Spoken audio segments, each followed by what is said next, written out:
আসসালামু আলাইকুম বন্ধুরা, তোমরা সবাই কেমন আছো? আজকে আমরা একটা বিশেষ জায়গায় যাচ্ছি। আমরা যাচ্ছি ধুলাউড়ি একটা এতিমখানায়। সেখানে ছোট ছোট বাচ্চারা থাকে, পড়াশোনা করে, খেলে আর স্বপ্ন দেখে। আমরা এখন রাস্তায় আছি। এই এতিমখানা বাচ্চাদের খাওয়া দাওয়া, পড়াশোনা আর প্রতিদিনের খরচগুলো কিভাবে চলে, আর সেই সব নিয়ে কথা হবে। আর আজকে দুপুরের খাবার ব্যবস্থা আমাদের তরফ থেকে করব ইনশাআল্লাহ। তবে চলো একসাথে চলি ধুলাউড়ির পথে। আলহামদুলিল্লাহ, আমরা পৌঁছে গেছি এতিমখানায়। জোহরের নামাজের সময় আমরা পৌঁছেছি।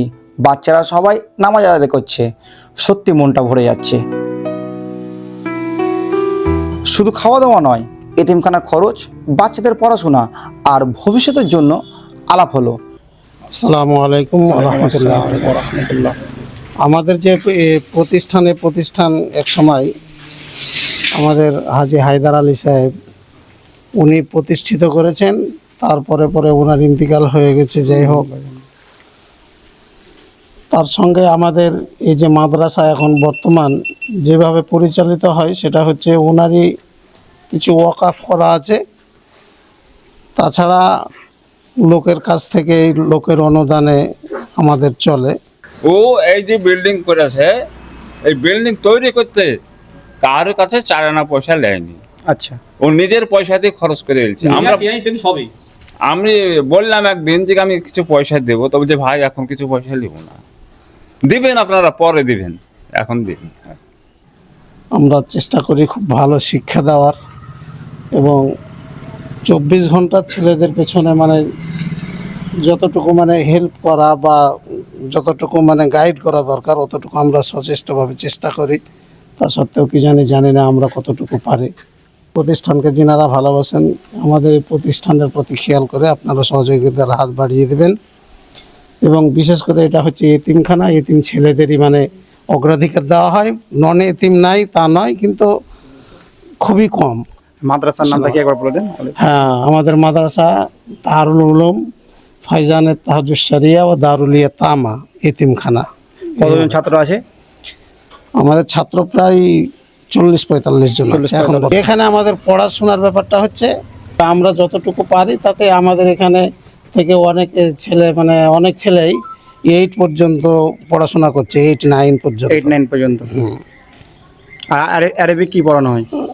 আরবি আপনার হেফজ খানা হেফজ কমপ্লিট।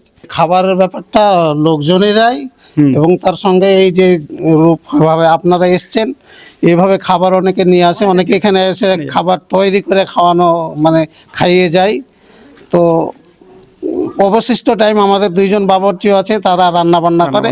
এবার আপনি যেরকম জিয়াফত দিয়েছেন, নিয়ে এসেছেন, খাওয়াবেন, এরকমভাবে অনেকে হয়তো দ্রব্যাদি নিয়ে আসার পরে এখানে রান্না বান্না করার পরে তখন খাইয়ে, নিজ হাতে খাইয়ে তারা চলে যায়।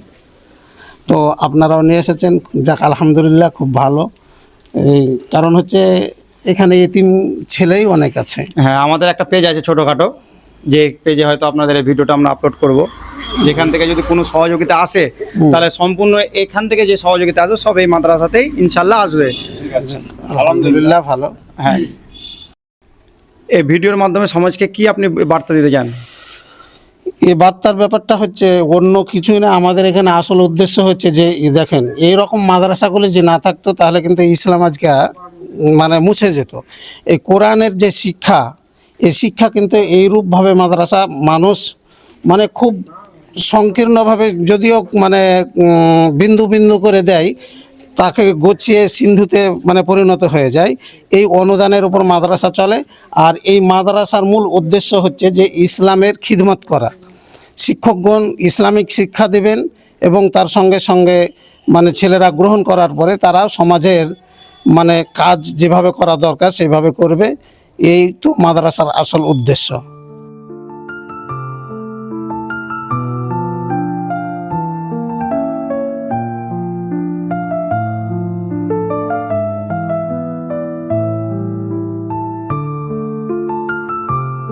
বন্ধুরা দেখো, ওরা সবাই একসাথে বসে খাচ্ছে।